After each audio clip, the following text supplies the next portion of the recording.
나이가 많은 의사여서 좋은 점이 뭐가 있으셨어요? 경제적인 거나 이런 거에서 이제 벗어나서 살 수가 있잖아요. 이제 그런 부분에서 나는 처음 시작을 했기 때문에 환자도 보는 것도 돈으로 내가 본 적이 한 번도 없어. 근데 너희들은 아마 그런 생각을 하는지도 모르겠어. 아까도 이야기했듯이 그런 생각이 솔직하게 하나도 없어. 그런 생각 자체에서 벗어나. 그럼 내가 세속적 가치나 사회적으로 이게 좋은 거야라고 하는 것으로부터 벗어나서 내가 스스로 추구하고 싶은 인술과 의술 그리고 사람이 집중할 수 있다는 게 엄청난 장점. 그렇죠.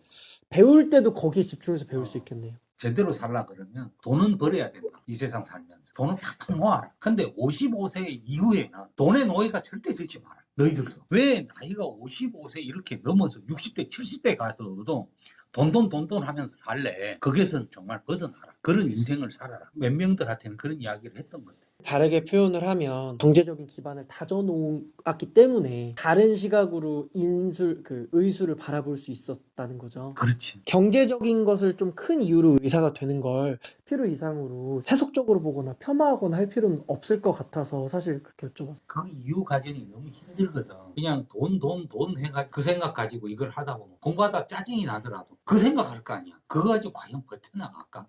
그 생각까지. 나는 아까도 얘기했지만 하나라도 좀 배우고 싶은 마음이 있어가지고 여기서 내시경을 배워. 좀 적극적으로 과장님들한테 좀 가르쳐 달라 그래가지고 많이 배웠거든. 어떻게 보면 그런 거야. 순수한 의도로 시작을 했지만 결과적으로는 밖에 나가면 좀 대접받을 수 있는 사람이 된다나 그런 게 될 수 있겠더라고. 너무 돈 이야기 안 하더라도 의사의 길을 이렇게 충실히 가다 보면 결국은 다 자기한테 그게 다 이루어질 수 있어. 돈이냐 가치냐를 재단하면서 저울질할 필요가 없더라도 없어. 내가 내 진로와 내 일에 충실하면서 살다 보면 충분히 대접받고 사회적으로 가치를 인정받을 만한 일을 할 수 있는 사람이 된다는 거죠. 저절로 돼, 저절로.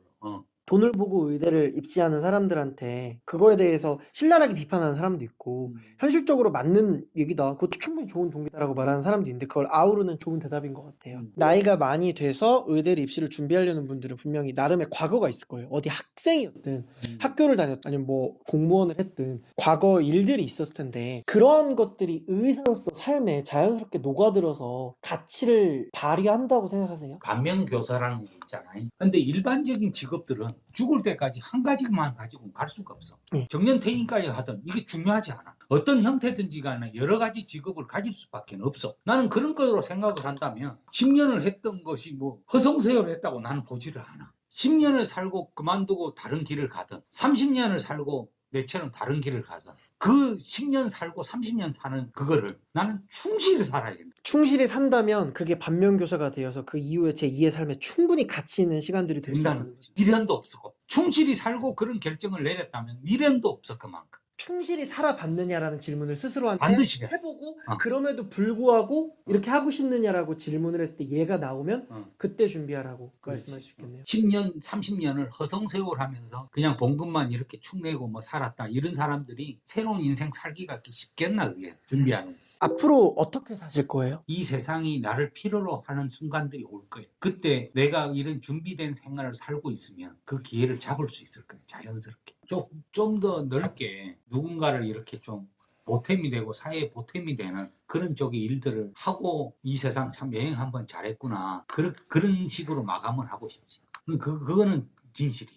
마지막으로 자기가 첫 번째 직업을 갖고 인생을 살고 있다가 두 번째 인생을 위해서 새로 입시를 준비하려는 40대, 50대 이런 만학도 분들한테 해주고 싶은 말 있으면 내가 뭔가 새로운 진로를 가는 것도 내한테는 소중한 것이지만 근데 결혼도 하고 가족도 있는 사람이 그런 길을 가려고 할 때에는 가족의 지지를 받아라. 난 그건 제일 중요한 거고. 어떨 때는 그럴 수도 있어. 나도 이제 그렇지 않고 하는 일들은 무조건 가는 과정에 뭐 삐그덕 소리가 나게. 살다 보면 뭐 여러 가지 불편한 일들이 많이 생길 거 아니야. 그걸 어떻게 극복을 해. 그때마다 막 화내고 막 서로 다투고 막 그래 할 거야. 그렇게 해가 공부하는 게 제대로 집중이 되겠어. 10번 이야기하라고 하면 거의 9번은 그 이야기를 해주고 싶어. 주변의 지지가 제일 중요하다가 제일 중요하다. 한 일 정도는 뭐냐면 자기가 성공한 확률이 있어야 돼. 그걸 정말 이야기하고 싶어. 자기 자신을 객관적으로 점쳐보고 정확히 타겟팅을 해서 노력하라는 거죠. 그렇지. 막연히 그냥 하고 싶다보단 구체화를 확실히 해봐야 된다는 거죠. 절대 안 돼. 그 다음에 만약에 한 가지 있다면 아까 이야기했듯이 자기 자신이 흔들릴 수 있기 때문에 다 굳건히 가질 수 있는 어떤 그런 패턴을 만들어야 돼. 그 패턴이 뭐냐면 내가 어떤 순간이라도 흐트리지 않는 패턴.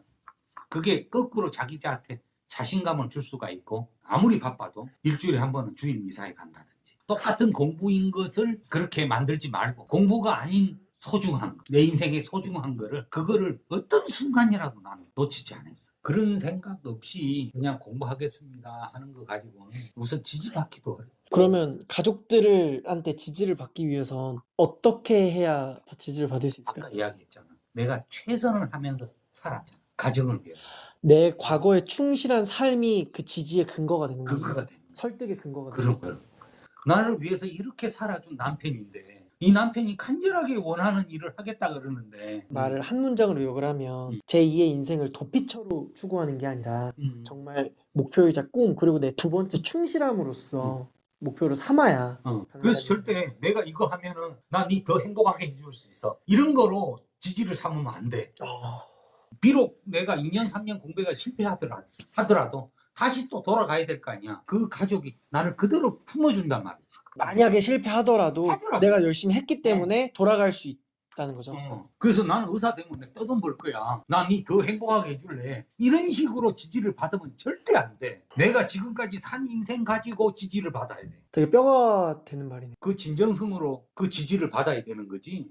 근데 진짜 제가 입 바른 소리 하려는 게 아니라 저를 포함해서 조금 이 시대에 그런 고민을 하는 많은 사람들이 들으면 엄청나게 빛이 될 수도 있는 이야기인 것 같아요. 원래 강의나 강연 같은 게 100사람을 대상으로 강의하면 그 중에 90사람은 흘려듣고 10사람은 집중해서 듣는데 10사람 중에 한 사람만 인생에 영향을 주더라도 의미 있는 강연이라고 하더라고요. 100사람이 보더라도 그 중에 한 사람만 내 한마디에 의해서 어떤 긍정적인 영향을 받으면 충분히 값어치 있는 그런 이야기들이 아닌가 저는 생각을 해요. 근데 감사해요.